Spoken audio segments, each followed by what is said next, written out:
The fire chief of Brooklyn Park was in New York City at Ground Zero shortly after the attacks.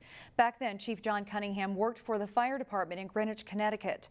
Reporter Pafua Yang sat down with the Brooklyn Park fire chief as he recalls his memories from that day.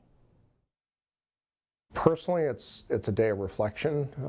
It's not a day that I look forward to. Forever embedded in his mind and heart. I remember just rushing back to my dorm room and turning on the news and watching it unfold. Brooklyn Park Fire Chief John Cunningham relives the sights and sounds of 9/11. I was a volunteer firefighter about 35 minutes away in my hometown in Greenwich, which is right on the New York border. Cunningham rushed into the unknown along with several state troopers. I remember just that feeling that, that you couldn't drive fast enough. Finally, in the midst of Ground Zero, the scene was nothing he could have prepared for. We were still hopeful that we would find someone alive at Ground Zero. But as hours turned into days and days turned into weeks, no survivors were to be found. Cunningham lost 343 brothers, and many more have since passed due to health effects from working at the collapse site. And you see that across every single day, that firefighters, police officers, emergency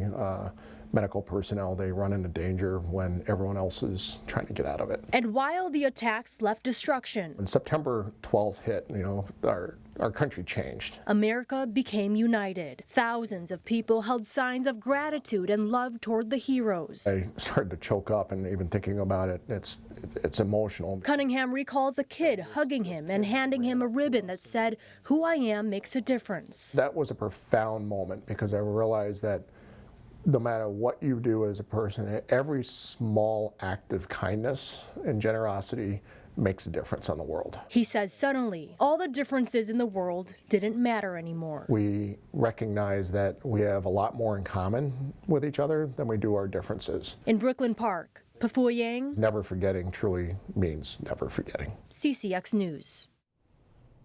Chief Cunningham says he still keeps in touch with the firefighters he worked with at Ground Zero.